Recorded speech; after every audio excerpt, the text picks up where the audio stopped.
मतलब आयशा जो है मेरा कैरेक्टर वो एक विलन को सुधारने में चली है और काफ़ी इंटरेस्टिंग रहा है क्योंकि हमारे जो कैरेक्टर्स है वो एक दूसरे से कम्प्लीटली ऑपोजिट है। गुरु जो है वो बहुत कम बोलते हैं, आयशा जो है वो चुप बैठने का नाम ही नहीं लेती और ये जो है वो इतनी बातें करती है कि उन्हें हमेशा एक सड़ू लुक देते रहते हैं।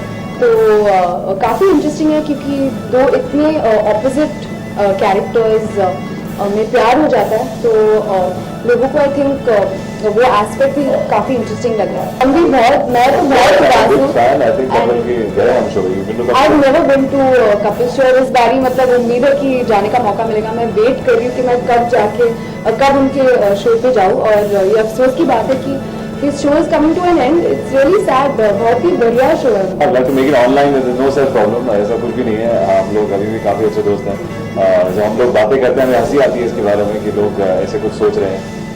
रिसेंटली ऐसा हम पीस ट्रेलर मैंने उनको फोन किया और उन्होंने मेरा गाना देखा तो उसने को फोन किया और हमने बहुत कोशिश करी गाली करने की फोन पे गाली गलौज करके हम हंस पड़े, तो ऐसा कुछ भी नहीं। तो मेरे डैड ने एक फिल्म की स्क्रिप्ट पढ़ी थी और उनको बहुत पसंद आई।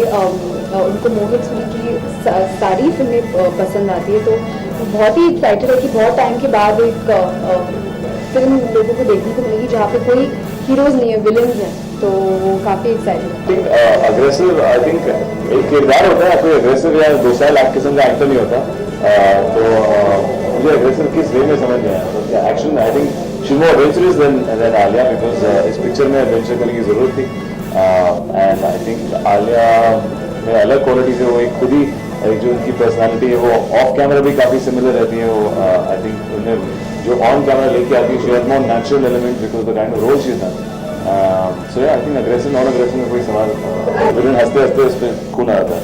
ये अगर ज़्यादा हंसेंगे तो हंसना मना है हमारे पिक्चर में, तो हम लोग डिस्करेज कर रहे हैं कि इस पिक्चर में हंसेंगे नहीं, आप रोएंगे। मैंने कुछ गिरा दिया था इसलिए मैंने दो लगाया अभी इसको एक को कवर करने के लिए। पर डेफिनेटली ये जो स्माइली है हमारी फिल्म का एक इम्पोर्टेंट थीम है और ये किसका खून है ये आपको पता चलेगा 27 जून। मैं शायद मैं अभी तक नहीं मिला उनसे, काश मैं मिल पाता उनसे पहले डिस्कस कर पाता इस वक्त के बारे में, तो अभी तक तो नहीं किया। होपफुली हम पिक्चर देखेंगे और हमें कुछ बताएंगे कि कैसा काम किया। मैं मतलब इतनी बड़ी फैन रही हूँ क्राइम मास्टर गोगो की, भले ही वो मेरे डैड है, पर जिस तरीके से उन्होंने एक कॉमेडिक एंगल उस विलन के किरदार में डाला I think I don't think anybody can beat that. तो yeah and also I think Shahrukh Khan and डर बहुत ही बढ़िया काम किया उन्होंने अंजाम में भी, और जिस तरीके से वो वल्नरेबिलिटी लाते हैं to a villain's role I think कि that's very likeable. I think essentially ऐसा कहा है बुरे आदमी की लव स्टोरी है, विलन की लव स्टोरी है। तो विलन की लव स्टोरी है तो उसमें थ्रिल एंगल तो होगा ही बिकॉज इतना बोरिंग या डुसाइल या क्वाइट नहीं होगी। फिर उसके साथ साथ एक सस्पेंस एंगल भी है बिकॉज उसका नैरेटिव जो है जो जैसे कहानी बताई गई है वो एक पॉइंट ए पॉइंट बी से नहीं है, उसका लीनियर नहीं है जैसा कि हम कहते हैं।